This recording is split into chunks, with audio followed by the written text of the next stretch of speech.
นอบน้อมเอากุณพระแก้วเจ้าทั้งสามประการอันมีพระพุทธพระธรรมพระสงฆ์กุณพ่อกุณแม่กุณครูบาอาจารย์กุณศีลธรรมกรรมฐานจงมาปกห่มรักษาครูบาอาจารย์พระเจ้าพระสงฆ์ทุกรูปปกห่มรักษาปออกไม่ออกศรัทธาด้านสาธุชนคนดีผู้สนใจใฝ่ในธรรมทุกท่านขอถวายความเคารพแสดงความนับถือพระมหาเถระพระเถรานุเถระเจ้าคณะพระสังฆาธิการครูบาอาจารย์ที่เปิดวิทยุฟังอยู่ที่วัดที่ว่าเวลานี้จุตนจุองค์เจริญปอนศรัทธาญาติโยมท่านสาธุชนทุกคนทุกท่านที่เปิดวิทยุฟังอยู่ที่บ้านที่จองที่หอที่เฮือนอนุโมทนากับญาติโยมท่านสาธุชนท่านผู้ฟังทั้งหลายที่เปิดวิทยุฟังณเวลานี้ขอความสุขความเจริญในธรรมความผาสุกตั้งใจจงได้บังเกิดแก่พ่อแม่ศรัทธาญาติโยมพ่ออุ้ยแม่อุ้ยนักศีลนักบุญเฒ่าแก่น้อยใจยิ่งตั้งหลายทุกท่านที่เปิดวิทยุฟังอยู่ที่บ้านที่จองที่หอที่เฮือนธรรมะสวัสดีมาปะกันเมื่อค่ำยามแลงนี้ในรายการสาระธรรมยามค่ำรายการสาระธรรมยามค่ำเป็นประจำทุกวันเสาร์แล้วก็วันอาทิตย์เวลา 18:12 นาทีเป็นต้นไปหลังจากที่พักเคารพธงชาติเรียบร้อยแล้วก็มาเปิดวิทยุฟังรายการธรรมะกันหลายคลื่นหลายสถานีที่ FM 94.50 สถานีวิทยุแม่ขจารโมเดิร์นเรดิโอโดยป้อทิติวัฒน์แม่ทิติรัตน์พรหมมินทร์ร้านพรหมมินทร์แม่ขจารสถานีวิทยุแม่ขจารโมเดิร์นเรดิโอครอบคลุมอำเภอเวียงป่าเป้าอำเภอแม่สวยอำเภอวังเหนือแล้วก็จังหวัดพะเยาสถานีวิทยุคลื่นธรรมะของชุมชนวัดห้วยตองสักตำบลขวางเปาอำเภอจอมทองจังหวัดเชียงใหม่ได้เชื่อมสัญญาณไปให้ญาติโยมท่านสาธุชนทั้งหลายเป็นประจำได้รับฟังกันถึงวันมาปะกันพร้อมกับที่ FM 104.50 วันนี้ตามปกติแล้วก็จะเป็นรายการของหลวงพ่อท่านพระครูโคสิทธิ์ปริยัตยาภรณ์เจ้าวาดวัดป่าแดงมหาวิหารเนื่องจากว่าวันนี้หลวงพ่อท่านพระครูคงจะมีภาระธุระบ่สะดวกที่จะดำเนินรายการทางสถานีวิทยุคลื่น 104.50ก็จึงนำสัญญาณนำรายการนี้ออกอากาศให้ญาติโยมได้รับฟังแถมช่วงเวลาหนึ่งก็ขอกราบขอบพระคุณท่านพระครูสมุวิสุวัตวรกิจโจวัดฝ่ายหินท่านผู้อำนวยการสถานีคลื่น FM 104.50 โดยแล้วก็ขอเจริญพรกับญาติโยมผู้ฟังรายการที่เป็นแฟนรายการหลวงพ่อพระครูโคสิทธิ์ปริยัติยาภรณ์โดยวันนี้ต้องขออภัยแทนหลวงพ่อโดยหลวงพ่อท่านพระครูเปิ้นมีภาระธุระเปิ้นจะช่วงนี้เป็นช่วงทำวัดเนาะญาติโยมสำหรับครูบาอาจารย์พระเจ้าพระสงฆ์เปิ้นก็จะทำวัดเย็นสวดมนต์เจริญพุทธมนต์มาค่ำยามแรงมาก็ปฏิบัติศรัทธาญาติโยมเขาก็บางท่านก็จะสวดมนต์ไปตัวสำหรับรายการนี้ก็อาตมาภาพก็มีหน้าที่ดำเนินรายการอยู่2 วันคือวันเสาร์กับวันอาทิตย์ขออนุโมทนากับทุกท่านทุกคนที่ติดตามรับฟังตัวสำหรับที่ 98.75 เมื่อแรงตะกี้ก็มาแปะฮอดรับโทรศัพท์เนื่องจากว่าทางสถานีลิงก์สัญญาณของ104ออกตั้งแต่4 โมง 5 โมงแล้วเนาะตั้งแต่รายการของโยมทั้ง2 ท่านของอาจารย์ถึง2 คนเรื่องพระไตรปิฎกถ่ายทอดออกหลังจากนั้นก็เป็นเพลงแห่พื้นเมืองคนเฒ่าก็โอ้ยังมีตู้เจ้าอู้นะโทรศัพท์มาหาอาตมากับลืมฟังบ่ได้ฟังไปเพราะว่าเชื่อมสัญญาณละไว้แล้วก็ไปแยกการอื่นเนาะไปทำงานอื่นแล้วก็บ่ได้เปิดฟังโดยคนเฒ่าโทรมา2 สาย 3 สายทางบ้านโฮงพ่องจำตองเวียงหนองล่องโอ้ยังมีก็เพลงแห่คนเฒ่าถ้าอยากฟังเพลงแห่แล้วทำม่วนเพิ่นฟังเพลงแห่เพิ่นก็คือว่าเป็นเพลงแห่งานอวมงคลที่จริงบัดใจเนี่ยยอมเขาฟังไปตีความหมายไปคนเดียวอ่ะเขาตีความหมายไปคนเดียวก็เป็นอย่างนั้นอ่ะแต่เขาฟังเอาว่าเป็นเพลงแห่พื้นเมืองก็ฟังเอาม่วนเอาเพลินมันก็บ่มีหยังแต่เขาไปตีความหมายเป็นว่าเป็นเพลงแห่อวมงคลไหลมาได้ก็จับคนเฒ่าโทรมาจมเมื่ออาตมาก็เลยว่าแม่บ่ฟังแม่ก็ปิดเหกะโอ้มันปิดบ่ได้แฮะกลัวตู้เจ้าหายนั่นก็จำเป็นต้องทนฟังไปกะโอ้ดูดี5 โมงปลายท่านพระครูวิชิตศิลพรออกมาอาตมาก็ปีกเข้ากุฏิพอดีมาเปิดฟังโหไปมีแห่มีหยังนี่อ๋อเป็นท่านพระครูวัดวังสิงห์คำเหรอเนี่ยก่อนหน้านั้นก็เป็นหยังแล้วไปอีเนาะคนเฒ่าเนาะเพิ่นก็จะได้ฟังอย่างก็ได้ที่เพิ่นใครฟังอ่ะแต่อันที่เพิ่นบ่ใครฟังนั้นเพิ่นก็นี่ได้ประท้วงทันทีอ่ะนะมันเป็นจีอีอันนี้อู้ถึงเฉพาะที่98นะ 98.75 แต่ที่อื่นนี่มีปัญหาเนี่ยโอ้มานึกถึงแสดงว่าเพิ่นฟังกันแต่เนาะใจจดใจจ่อฟังกันทุก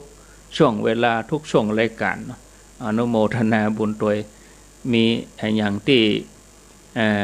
พอจะโทรศัพท์มาได้ก็เชิญเถอะโทรมาเป็นอย่างบางทีอาตมาอยู่ตั้งนอกเนาะบ่ได้เฝ้าอยู่ที่สถานีเหมือนอาจารย์วิสุวัตรบางทีไปปฏิบัติงานปฏิบัติศาสนกิจอยู่ตั้งนอกเนี่ยคนเฒ่าโทรมาก็จะฮื้อเปิดธรรมะบะเดียวเนี่ยมันเป็นไปไม่ได้หรอกคนเฒ่าบางทีเอาฟังคนเฒ่าใจฮ้อนเหมือนกันนะบางคนโธ่ค้างหึ่งห้าเป็น 2-3 สายโทรมาตั้งดังใส่ฟี่โอ้ โอ้ ถ้าเป็นมิ่งเป็นงอนไปปุ่นกับหัวอาตมาก็บอกว่าแม่บ่ฟังแม่ก็ปิดเหกาปิดไปได้ยัยโธ่เอาเลยหันเลยโอ้ก็แสดงว่าเปิ้นฟังกันแต่ก็ขอบคุณเนาะอนุโมทนาที่โทรมา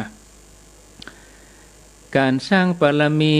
เป็นงานที่ยิ่งใหญ่ของมวลมนุษยชาติแล้วก็ของหมู่เฮาทุกคนการสร้างบารมีการสร้างความดีที่จะต้องทำกันไปจนถึงจุดหมายปลายทางในระหว่างทางก็อาจจะมีอุปสรรคปัญหาพ่องศรัทธาญาติโยมท่านทั้งหลายบางครั้งบางทีก็มีอุปสรรคปัญหาต่างๆเกิดขึ้นแต่ละสิ่งแต่ละอย่างเหล่านั้นก็เป็นเครื่องพิสูจน์กำลังใจเฮาผู้ทำงานบางปัญหาเฮาก็แก้ไขได้บางปัญหาเฮาก็ต้องรอเวลาการแก้ไขปัญหาทุกปัญหานี่มีให้ไว้แก้ไขให้ใจปัญญาในการแก้ปัญหาถ้าใจเฮาสงบเฮาก็พบทางออกเพราะใจที่สงบน่ะจะเป็นปัญญาหู้แจ้งเป็นปัญญาความหู้แจ้งญาติโยมนะแล้วจะนำพาเฮาหลุดพ้นจากกิเลสอาสวะการมันฝึกฝนใจให้สงบนิ่งจะย่างเฮาเกิดปัญญาแก้ไขปัญหาปัญญาเฮาก็จะแตกฉานเฮาจะเข้าใจทุกปัญหาที่เกิดขึ้นแล้วก็เฮาก็จะรู้ถึงต้นแหล่งที่มาของมันพร้อมกับรู้วิธีการแก้ไขปัญหานั้นฉะนั้นญาติโยมการที่เฮาไหว้พระสวดมนต์ประพฤติปฏิบัติมันฟังเทศน์ฟังธรรมมันเจริญภาวนาอันนี้ก็เป็นกิจสำคัญญาติโยมทั้งหลายเมื่อใดเฮารู้เฮาปฏิบัติเฮาก็จะเข้าใจเฮาเกิดมาเป็นมนุษย์จำเป็นจะต้องพบปะผู้คนเนาะคบหาสมาคมทำงานร่วมกันการคบหาสมาคมก็คือมีความไว้วางใจกันเชื่อมั่นซึ่งกันและกันความเชื่อมั่นนี่ญาติโยมถ้าเฮาเอาใจของเฮาไปวางที่ใจของเขากำเมืองว่าใจเปิ้นใจตัวนี่เฮาก็จะเกิดความเข้าใจแล้วก็คนนั้นก็จะเป็นคนที่น่าคบหาสมาคมแล้วเฮาก็จะได้เปื้อนแต้เปื้อนห่วมทุกข์ห่วมสุขยามมีภัยเฮาก็ห่วมกันต่อสู้ฟันฝ่าอุปสรรคปัญหาเมื่อตอนมีปัญหาก็ห่วมกันคิดห่วมกันแก้ไขช่วยเหลือเกื้อกูลซึ่งกันและกันฉะนั้นญาติโยมเมื่อเฮาเข้าหาบัณฑิตครูบาอาจารย์นักปราชญ์ผู้รู้เปิ้นก็จะจี้ตังสว่างให้เฮาเมื่อเฮาพอไปรอบตัวเฮาเนี่ยญาติโยมทั่วรอบทิศเฮาก็ล้วนแต่มีบัณฑิตเนาะก็แสดงว่าเฮามีสิ่งที่มีคุณค่ามีสิ่งที่เป็นมังกระเป็นมงคลอยู่ใกล้ตัวเฮามีวิทยุคลื่นธรรมะนี่บ่ว่าจะสถานีใดที่เปิ้นรับรายการธรรมะออกไปเฮาเติงเวลาเฮามาเปิดฟังเฮาก็ได้ยินไหลมาจับอันนี้ถือว่าเป็นมงคลชีวิตนะเฮาฟังไปตัวอย่างเวลานี้หลายท่านเตรียมกับข้าวกับปลาประกอบอาหารไปตัวบางท่านก็กินข้าวไปตัวฟังไปตัวนะใจก็ดีเนาะกินข้าวไปตัวฟังธรรมะไปตัว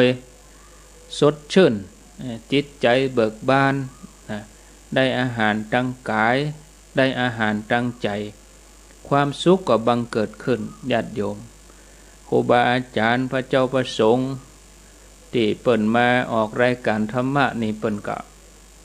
มุ่งเพื่อให้เกิดประโยชน์สุขแก่มวลศรัทธาสาธุชนทั้งหลายโดยที่ยึดเอาประโยชน์สองอย่าง ประโยชน์ภพนี้แล้วก็ประโยชน์ภพหน้าคนไหนเป็นบัณฑิตเขาจะสังเกตได้ว่าคนที่เป็นบัณฑิตเพิ่นจะคิดแต่เรื่องดีนะที่เป็นไปเพื่อบุญกุศลแล้วก็บ่ได้คิดพยาบาทเบียดเบียนคิดแต่เรื่องจะสร้างบุญบารมีเมื่อจะอู้ก็อู้กรรมดีเป็นอัตเป็นธรรมอู้แต่กรรมดีบ่เพ้อเจ้อเนี่ยเป็นกรรมที่ไพเราะบ่ส่อเสียดเป็นไปเพื่อเกิดความสามัคคีอันนี้เป็นกรรมอู้ของบัณฑิตที่อู้ออกไปเหมือนดอกมะลิที่ออกจากปากยังความชุ่มชื่นเบิกบานใจให้กับคนฟังบัณฑิตเปิ้นก็จะทำแต่สิ่งที่ดีประพฤติกายสุจริตวจีสุจริตใจสุจริตจนเป็นนิสัยใครก็ตามที่คบบัณฑิตชีวิตก็จะมีแต่ความสว่างรุ่งโรจน์นักปราชญ์บัณฑิตผู้มีความรู้กู้คุณธรรมมีความยุติธรรมบ่เลือกที่ฮักบ่พรักที่จังมุ่งประโยชน์สุขแก่คนทั้งหลายเป็นหลักดำรงอยู่ในฐานะใดก็เป็นที่ฮักเป็นที่ชอบใจเป็นที่น่าคบหาน่าเข้าใกล้เป็นผู้ที่ทุกคนต้องการในยามมีปัญหาเพราะยามมีปัญหาย่อมต้องการบัณฑิตในการไขข้อข้องใจอย่างเรื่องที่เคยเกิดขึ้นมาเหมือนกันในอดีตการในกรุงอินทปัตพญาเจ้าเมืองชื่อพระเจ้าทนันใจครองเมืองอินทปัตมีอมาตย์ผู้ฉลาดชื่อว่าวิทุรบัณฑิตเป็นผู้มีสติปัญญาอันเป็นเลิศให้คำปรึกษาในการบริหารราชการบ้านเมืองแล้วก็ให้พญาเจ้าเมืองทนันใจเนี่ยครองราชย์อย่างมีความสุขสมัยนั้นมีสหาย4 คนได้ช่วยกันอุปถากบำรุงดาบส4 ท่านซึ่งเป็นผู้มีอภิญญาสมบัติเหาะเหินเดินอากาศได้ดาบสถึง4 ท่านนี่ก็เหาะมาจากป่าหิมพานต์เข้าไปในเมืองสหายถึง4ก็นิมนต์ดาบสคนไหนตนหนึ่งเองเนาะไปฉันอาหารที่บ้านแล้วก็เจือเจิญให้ท่านดาบสพักอาศัยอยู่ที่ส่วนหลังบ้านเพื่อตัวเองจะได้ทำบุญทุกวันดาบสถึง4ก็รับนิมนต์ที่จะเป็นเนื้อนาบุญให้กับผู้อุปถัมภ์สหายถึง4นี่แต่ถึงเวลาจะพักผ่อนดาบสรูปที่1ก็เหาะไปที่สวรรค์จันทวดึงส์รูปที่2ก็ดำน้ำไปเมืองนาคพิภพรูปที่3ก็เหาะไปสู่เมืองพญาครุฑรูปที่4รูปสุดท้ายก็เหาะไปสู่ที่สวนอุทยานของพระเจ้าทนันใจเมื่อดาบสถึง4 รูปปิกมาก็พรรณนาถึงสมบัติของพระราชาในที่ตั้ง4 แห่งให้กับผู้อุปถากของตนได้ฟังก็ทำให้สหายทั้ง4กระดุมพีทั้ง4เนี่ยปรารถนาสมบัติเหล่านั้นก็เลยตั้งใจบำเพ็ญทานรักษาศีลบ่ดังพ้อยแล้วก็อธิษฐานให้ได้ไปเกิดในภพที่ตัวเองปรารถนาเมื่อหมดอายุไขเพื่อนคนแรกก็ได้ไปเกิดเป็นท้าวสกะเทวราชคนที่2เกิดเป็นพญานาคอยู่เมืองนาคพิภพแถมคนหนึ่งไปเกิดเมืองคุดปุ่นอยู่ในเมืองฉิมพลีลุกขวิมานอันเป็นที่อยู่ของพญาครุฑส่วนคนสุดท้ายก็ได้ไปเกิดในครรภ์ของมเหสีของพระเจ้าทนันใจ สหายผู้เป็นโอรสของพระราชาเมื่อเจริญวัยใหญ่ขึ้นมาได้ของราชแดนป่อส่วนวิทูลบัณฑิตก็เป็นอมาตย์ผู้ให้คำปรึกษาราชการทรงบำเพ็ญทานรักษาศีลบ่ขาดตกบกพร่องแล้วก็รักษาอุโบสถศีลเป็นประจำในวันหนึ่งหลังจากที่พญาเจ้าเมืองสมทานอุโบสถศีลแล้วพระองค์ก็ดำริว่าจะปลีกตัวออกไปปลีกวิเวกพระองค์ก็เสด็จพระราชดำเนินไปที่สวนอุยญาณคือสวนอุทยานเพื่อทำสมาธิภาวนาฝ่ายเท้าสกกะเทวราชเมื่อสมทานอุโบสถศีลแล้วก็คิดว่าในเทวโลกยังมีความกังวลหลายอย่างจึงเสด็จลงจากเทวโลกมาบำเพ็ญภาวนาในสวนอุทยานแม้พญานาคพญาครุฑก็มาสมทานอุโบสถศีลเหมือนกันต่างก็ปลีกตัวไปหาความวิเวกในสวนอุทยานหั่นตกเว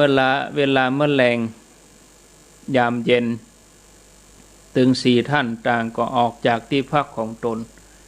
แล้วก็ไปพบกันโดยบังเอิญโดยบุญเก่าที่เคยเกิดเป็นเพื่อนกันมาก่อนปะกันครั้งแรกก็ทำให้รู้สึกรักใคร่ชอบใจกันเป็นพิเศษก็เลยสนทนากันกันถูกคอกันลงทรงกันปอถึงสี่ท่านก็ตั้งคำถามขึ้นมาว่าการสมทานอุโบสถศีลของหมู่เฮานี่ใครจะเป็นผู้มีศีลนักกว่ากันต่างฝ่ายต่างก็คิดว่าตนมีศีลนักกว่าคนอื่นพญานาคบอกว่าข้าพเจ้าหันครุฑซึ่งเป็นศัตรูข้าพเจ้าก็ข่มความโกรธไว้ได้บุคคลใดบ่มีความโกรธในบุคคลที่ควรโกรธแม้ผู้อื่นมาทำให้โกรธก็บ่แสดงความโกรธให้ปรากฏบัณฑิตทั้งหลายฮ้องคนนั้นว่าเป็นผู้สงบในโลกพญาครุฑได้ฟังอย่างนั้นก็ขึ้นมาว่านาคนี่เป็นอาหารของข้าเลยตัวข้าพเจ้าเนี่ยกินนาคนะพอเอาเหยี่ยวกับงูญาติโยมนะแม้ข้าพเจ้าหันนาคข้าพเจ้าอดกั้นความอยากไว้ได้บ่ทำความชั่วเพราะเหตุแห่งอาหารฉะนั้นศีลของข้าพเจ้านักกว่าบุคคลใดแล้วข้าพเจ้าทนต่อความอยากไว้ได้บริโภคข้าวน้ำพอประมาณบ่ทำความชั่วเพราะเหตุแห่งอาหารบัณฑิตฮ้องคนอย่างนี้ว่าเป็นผู้สงบในโลกฝ่ายเท้าสกกะเทวราชได้แสดงความหันของพระองค์ว่าข้าพเจ้าอุตส่าห์สละสมบัติในเทวโลกมาสู่มนุษย์โลกเพื่อต้องการรักษาศีลละความยินดีในกามคุณทั้งหลายเพราะฉะนั้นศีลของข้าพเจ้าก็เลยนักกว่าเพื่อนพระเจ้าท่านนันใจได้ฟังอย่างนั้นพระเจ้าท่านนันใจก็ตรัสว่าวันนี้ข้าพเจ้าละราชสมบัติที่ห่วงแหนละซึ่งพระราชวังพร้อมไปด้วยสนมกำนันนางฟ้อนนางล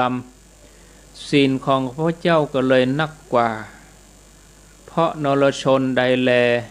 กำหนดหูวัตถุกรรมกิเลสกรรมด้วยปัญญาสละวัตถุกรรมและกิเลสกรรมทั้งปวงได้เด็ดขาดนักปราชญ์ฮ้องนรชนนั้นว่าเป็นผู้ที่ฝึกตนดีแล้วบ่มีความอะไรในสรรพสิ่งทั้งหลายจัดว่าเป็นผู้สงบในโลกทีนี้เมื่อตัดสินบ่ได้ว่าศีลของไผดีกว่ากันจึงหมดก็เลยปากันไปหาวิทูลบัณฑิตเพื่อช่วยตัดสินวิทูลบัณฑิตก็สรรเสริญพญานาคว่าพญานาคนี่มีขันติธรรมบ่โคตรในบุคคลที่ควรโคตรแล้วก็สรรเสริญพญาครุฑว่าพญาครุฑนี่บ่ทำความชั่วเพราะอาหาร สรรเสริญท้าวสักกะเทวราชที่ละความยินดีในสวรรค์มาสู่โลกมนุษย์สรรเสริญพญาเจ้าเมืองพระองค์ได้ตรัสความกังวลเสียได้โดยสรุปให้ฟังว่าทุกท่านมีศีลเสมอกันน่าอนุโมทนาเพราะคุณธรรม4ประการนี้ตั้งมั่นอยู่ในนรชนใดก็เป็นบดุจดังเกวียนที่รวมกันนรชนนั่นจัดว่าเป็นผู้สงบในโลกท่านผู้ฟังญาติโยมเขาจะหันว่าคนที่รู้จักอ่อนน้อมถ่อมตนเข้าหาบัณฑิตเฮือเปิ่นมาจ่วยจี้แนะบอกกล่าวแนะนำเฮือหนทางที่ดีบอกว่าจะเป็นพ่อแม่ครูบาอาจารย์พระเจ้าพระสงฆ์เพื่อนฝูงที่ดีชีวิตเราจะพบแต่ความเจริญแม้แต่ตัวเราเองเราก็ควรจะฝึกฝนอบรมตัวเองทันโตเศรษโธมนุษย์เศรษุมนุษย์เราต้องฝึกตัวเองสามารถเป็นที่เปิ่งแนะนำคนอื่นได้เพราะว่าโลกนี้ยังขาดบัณฑิตที่แท้ขาดแคลนเปื้อนแท้กัลยาณมิตรที่ดีที่จะจี้เส้นทางอันขาวใสผ่องใสสะอาดให้เราได้เดินได้อย่างปลอดภัยศรัทธาญาติโยมท่านทั้งหลายอย่าได้ขาดซึ่งการฝึกฝนจิตใจตัวเองเพื่อจะดำเนินจิตเข้าไปสู่บัณฑิตภายในต้องตั้งใจมั่นมั่นเข้าหาบัณฑิตภายนอกเขาก็คบหาแต่นักปราชญ์บัณฑิตผู้ที่แนะนำเขาไปตั้งดีผู้ที่จะยั่งเขาประสบกับความเจริญรุ่งเรืองในชีวิตตกมาลูนมาเขาก็จะได้มีความเจริญรุ่งเรืองอย่างก็จะก้าวหน้าภายในก็ต้องมันปฏิบัติมันทำใจของเขาให้สงบนิ่งศรัทธาญาติโยมท่านสาธุชนท่านทั้งหลายอันนี้เป็นสิ่งที่นำเอามาฝากญาติโยมเพราะในสังสารวัฏยาวไกลหาเบื้องต้นท่ามกลางเบื้องปลายมาได้เฮาท่านทั้งหลายเป็นสรรพสัตว์ทุกสรรพสิ่งทุกชีวิตที่เกิดมาในที่สุดก็ต้องจากโลกนี้ไปบ่มีสังขารอันใดที่จะเที่ยงแท้ยั่งยืนมีเพียงคุณงามความดีต่ออันที่จะติดตัวเฮาไปส่งผลให้เฮาเข้าถึงธรรมะขององค์พระสัมมาสัมพุทธเจ้าที่มั่นคงบ่เปลี่ยนแปลงนั่นคือบุญบารมีนั่นคือความดีที่เฮาทำศรัทธาญาติโยมอันกายเนื้อกายของเฮาที่อยู่ในภพถึง3เป็นอนิจจังทุกขังอนัตตามีการเปลี่ยนแปลงไหลเวียนกันไปอยู่ตลอดเวลาเพราะว่าบ่ใช่ตัวตนที่แท้จริงมีแต่ความทุกข์ตั้งแต่ทุกข์น้อยจนถึงทุกข์นักไปตามลำดับฉะนั้นญาติโยมคือเฮาฮู้ว่ากายที่อยู่ในภพถึง3เนี่ยเป็นทางผ่านของการสร้างบารมีเพื่อจะเข้าถึงธรรมขององค์พระสัมมาสัมพุทธเจ้าหัวใจของนักปราชญ์บัณฑิตมีแต่การให้อภัย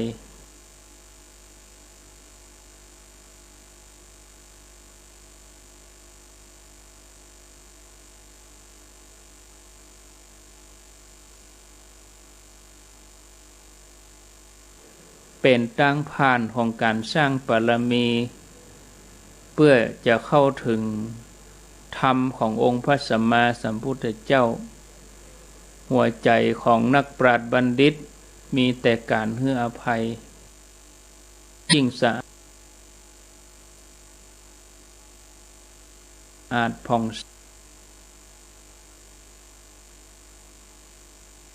ใสแจ่มใสยิ่งกว่าแก้วเต็มไปด้วยเมตตาและอภัยทานอย่างกับโพธิสัตว์แล้วเนี่ยถึงแม้จะถูกกลั่นแกล้งทำร้ายพร้อมที่จะให้อภัยแม้บางครั้งจะเกิดความบ่เข้าใจก็ปรับความเข้าใจหากันปิกมาเชื่อมประสานสนิทสนมดังเดิมแล้วก็ดีกว่าเดิมส่วนมิตรภาพของคนพาลนั่นเมื่อแตกร้าวกันแล้วย่อมเกิดความหวาดระแวงกันเองบ่อาจจะกลับมาได้ดังเดิมเหมือนที่โพธิสัตว์เจ้าเคยกล่าวไว้เป็นเรื่องราวที่เกิดขึ้นเมื่อพระศาสดาพระสัมมาสัมพุทธเจ้าของเราประทับอยู่ที่วัดพระเชตวันพุทธองค์ทรงปรารภเรื่องนกกระเรียนที่อาศัยอยู่ในวังของพระเจ้าโกศลพระองค์ได้ตรัสมาสอนภิกษุทั้งหลายเรื่องก็มีอยู่ว่านกกระเรียนตั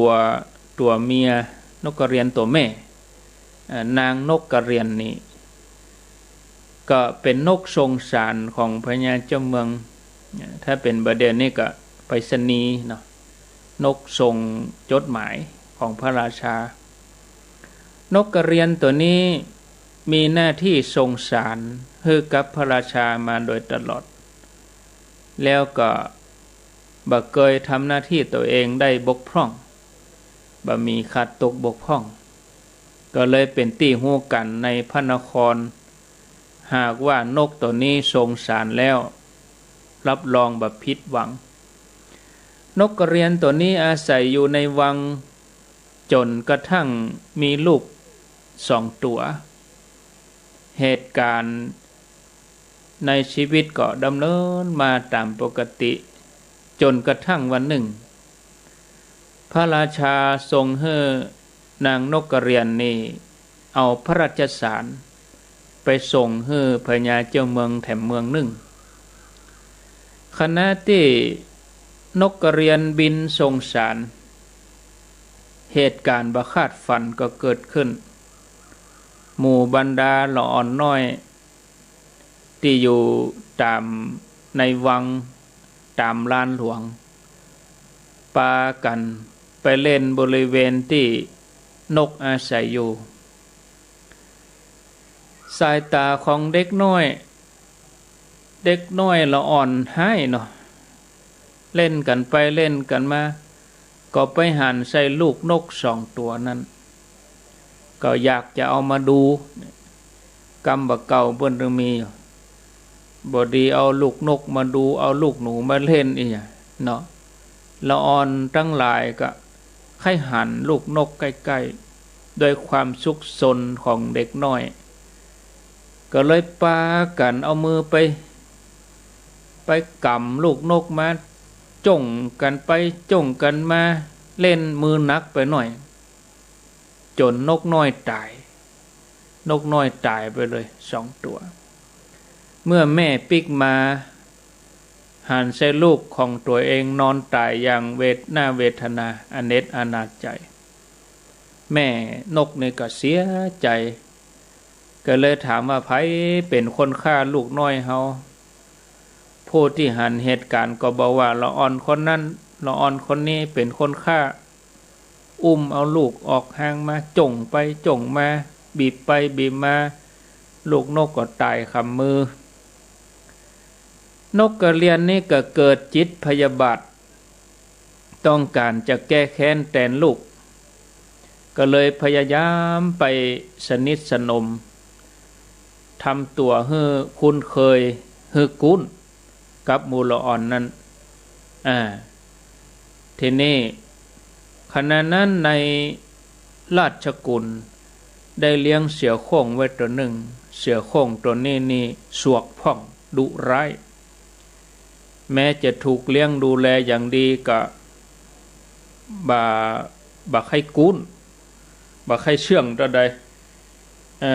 ต้องล่ามโซ่ตลอดเวลามูลอ่อนนี่กับป้ากันไปพอเสือแฮม นางนกกระเรียนก็ได้ไปกับละอ่อนนี่โดยในขณะนั้นความอาฆาตที่อยู่ในใจกับปะทุขึ้นมาเกิดว่าเฮาจะย่าฮื้อละอ่อนมุนี่เหมือนกับที่เขาทำกับลูกเฮานกกระเรียนนี่ก็เลยจุฮื้อละอ่อนเตียวตัวไปใกล้ๆเสือนะแล้วก็ย่าฮื้อละอ่อนมุนี่เนาะต้าวลงหั่นใกล้ๆกับเสือละอ่อนโดนเสือตะปบเกี้ยวกินเลยหลังจากนั้นนางนกกระเรียนก็หนีเข้าป่าไปทันทีภิกษุทั้งหลายได้ฟังเหตุการณ์ลำดับนั้นก็พากันมานั่งสนทนายกเหตุการณ์นั้นเป็นกระทู้ถามว่าอาวุโสทั้งหลายได้ยินว่านางนกกระเรียนหลอกเด็กน้อยให้เสือไปกินเนื่องจากแค้นที่เด็กน้อยทั้งหลายย่าให้ลูกตัวเองตายแล้วนางนกกระเรียนนี่ก็บินหนีเข้าป่าไปแล้วพระพุทธเจ้าพระองค์เสด็จมาถึงที่หั่นก็ถามเรื่องราวว่าภิกษุสนทนากันเรื่องอันใดภิกษุก็เล่าให้พระพุทธเจ้าฟังพระองค์ก็เล่าเรื่องอดีตว่าภิกษุทั้งหลายนางนกกระเรียนตัวนี้อดีตการก่อนก็ย่าฮื้อละอ่อนที่ฆ่าลูกตัวเก่าเนี่ยล้มลงให้เสือกินมาแล้วก็บินเข้าป่าไปเหมือนกันนะในอดีตการโพธิสัตว์เจ้าถือกำเนิดเกิดเป็นพระราชาครองเมืองอยู่ปาราณสีปกครองโดยทศพิธราชธรรมอาณาประชาราชก็อยู่เย็นเป็นสุขแล้วในครั้งนั้นพระองค์ก็มีนกกระเรียนสื่อสารเหมือนเดียวกันนกกระเรียนนี่ก็ทำหน้าที่ตัวเองขัดตกบกพร่องจนกระทั่งวันหนึ่งก็ส่งสารไปปีกมาพบลูกตัวเองตายก็วางแผนอย่างเดียวกันเหมือนกับนกกระเรียนที่เล่ามาเบื้องต้นมีความแตกต่างกันหน่อยหลังจากที่นกกระเรียนให้เสือกินละอ่อนแล้วว่าเฮาต้องหนีจากที่นี่ละแต่ก่อนจะไปเฮาต้องไปทูลลาพระราชาเสียก่อนทูลลาแล้วพระราชาจะว่าจะใดก็ไปฟังกันตอน2นั่นญาติโยม พอเวลาแล้วข้างแหม7-8 นาทีเนาะนกกระเรียนจะหนีเข้าป่านี่แล้วจะไปลาพระราชาลาได้ก็พระราชาจะขึ้นไปก็ว่าจะได้เหตุการณ์จะมีอย่างใดต่อไปก็ฟังกันในเวลา7:30เนาะถ้าฝ่ายหินมีต่อก็ฟังต่อถ้าฝ่ายหิน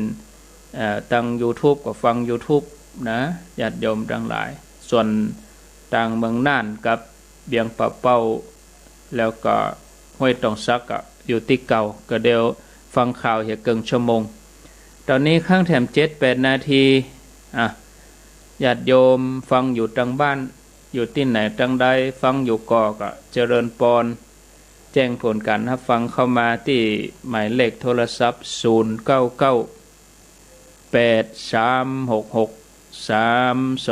0998366322วันนี้วันเสาร์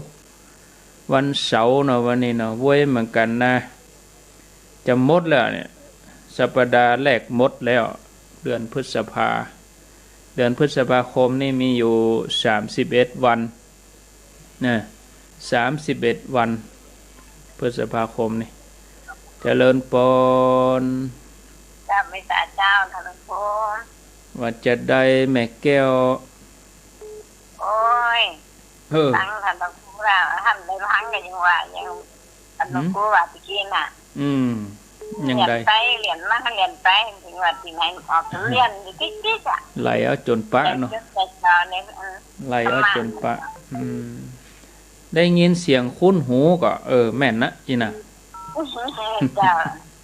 โตแม่แรงตะกี้ในคนเฮานะอาจารย์เพิ่นได้ออกมันก็หัวเพิ่นออกก็ยังเรียนอยู่โตเสาะหาอยู่เนาะ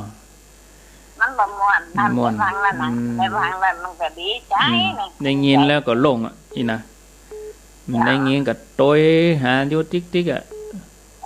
โทรหาตนนั้นตนนี้ยินดีเนอ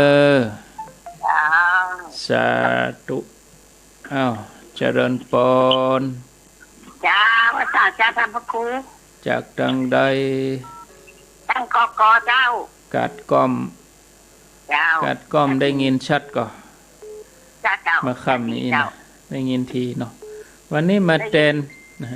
มาแทนหลวงพ่อวันนี้มาแทนหลวงพ่อวัดป่าแดงก็น่าใส่นี่ท่านอย่ามาเข้าเจ้าแทนเปิ้นก็มีบางวันนะถ้าเปิ้นมาได้อยู่ก็แทนเปิ้นนะเราเปลี่ยนกันนะเนาะนั่นกะแต่พอเฮากลุ่มบ้านแทนเฮาแม่นน่ะยินดีเนอแม่บุญกัดก้อมเจริญปนครับผมกลับมาสาเน้นรักว่าจะได้โอ้แผนมันก็เลิกมันก็เนาะถือว่าเป็นนกนี่ก็บาดเจ็บย่อยๆนะมันก็วางแผนว่าอยากยิงกันเนาะเดี๋ยวรอฟังเนอตอน2นี่จะว่าได้มั้ยครับก็จะรอฟังตอน2นั้นลุ้นอย่างกำอ้าวสาธุเนอครับผมกลับมาสาครับสันเมืองเวียงหนองล่องเจริญปนภาษาครับท่านครูอยู่จังใดประจันครับประจันเนี่ยพ่อประจันครับตอนครับประจันพ่อตันกะครับผมประจันไม่ท้องนะครับผมได้ยินชัดก่อนนี่ยินชัดดีครับขี่เขาแรงเรียบร้อยเนาะครับขี่เขาแรงเขาแรงเรียบร้อยเรียบร้อยแล้วครับเป็นแบบไม่ชูเนาะได้ยินชัดเจนดีทุกวันเนาะครับยินดีเนอครับผมป้าจันลืมถามเพิ่นฝนตกอยู่กันเมืองเป้าโธ่ใบเห็บตกเมืองเป้าฝนตกฟ้าห้องตะกี้มา 4-5 โมงแรงตะกี้นะมีเข้ามาญาติโยมทั้งหลาย0998366322